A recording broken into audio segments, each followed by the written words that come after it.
I'm not a strong man, I never have been. Yet I remained the only one who didn't have a glassy coat covering my eyes.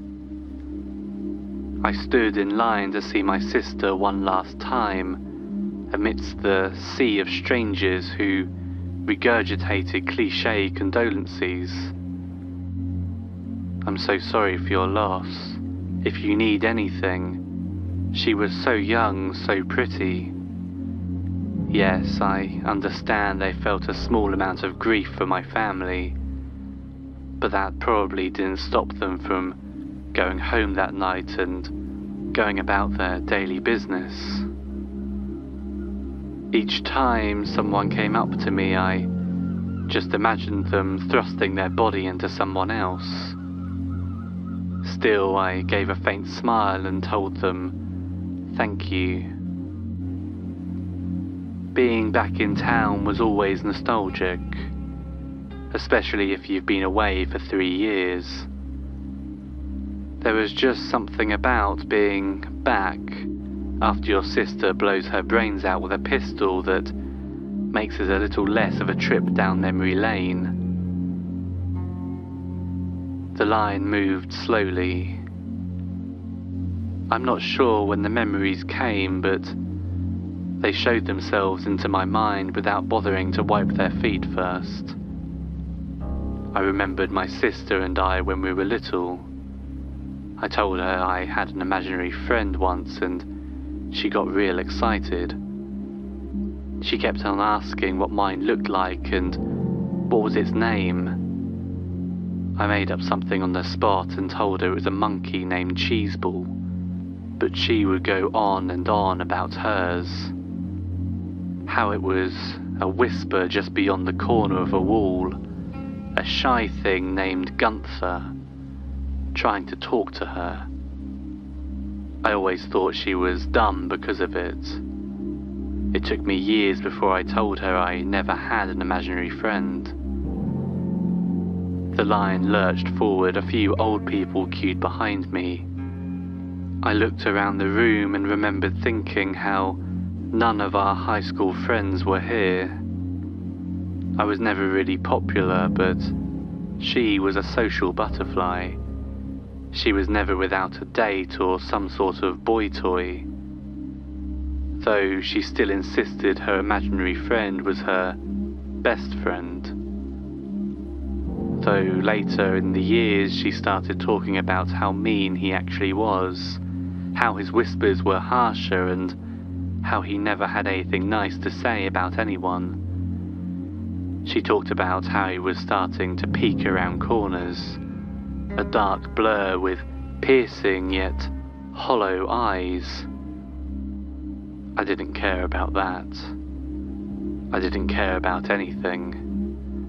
High school is where I developed clinical depression. Instead of talking about it though, I planned to fix the problem permanently.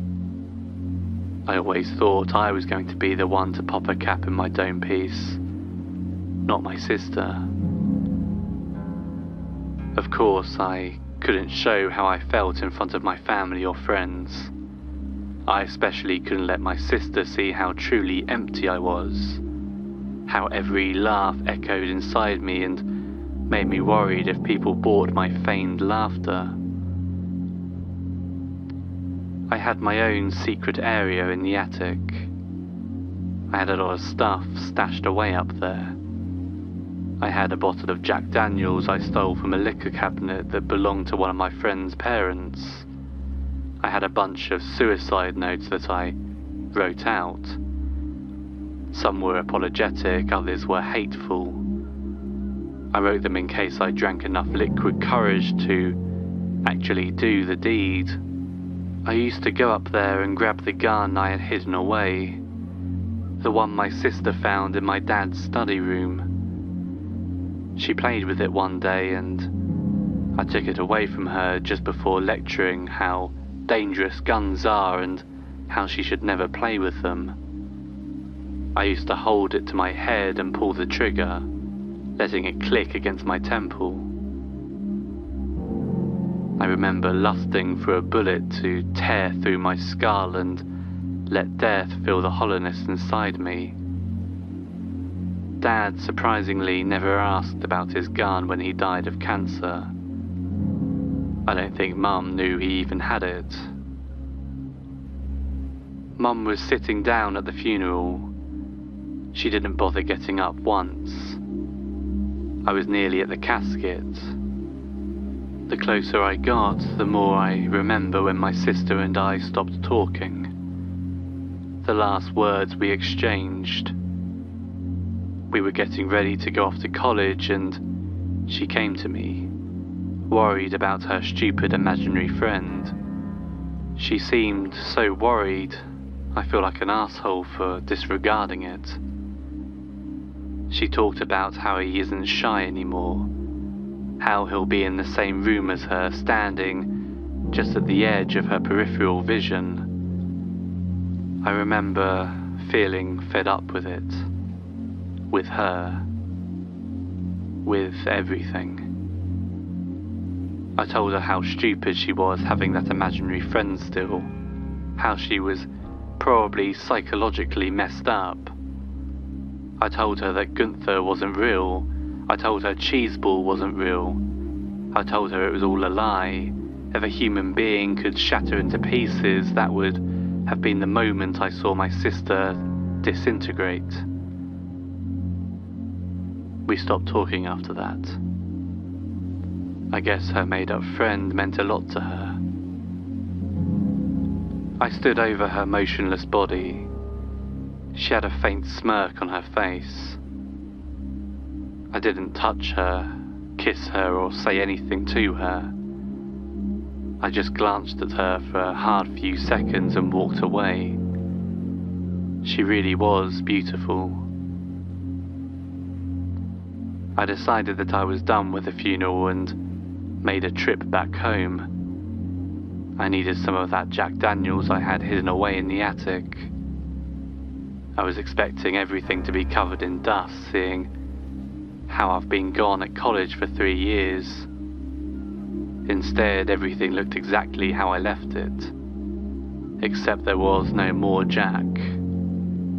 Of course, I muttered to myself, picking up the empty bottle. Then I noticed all my letters were gone, and so was the gun. Instead, there was only one. It was on printer paper, written in a Sharpie. Hey bro, I'm sorry, but if you're reading this, chances are you already went to my funeral and know what happened. I'm sorry. That's all I can say, I'm sorry. Gunther was getting more and more aggressive and I couldn't deal with it anymore. I know you told me never to play with guns, but I guess it went in one ear and right out the other. And that was it. That was it. That was the last thing my sister said to me. I uncapped a bottle of whiskey, not taking my eyes off the paper, and tried to swallow its contents even though I knew it was empty. I threw the bottle and started laughing. I laughed until tears cascaded down my face. I laughed until I wasn't sure if I was truly laughing or if I was sobbing. It was all my fault. All my fault.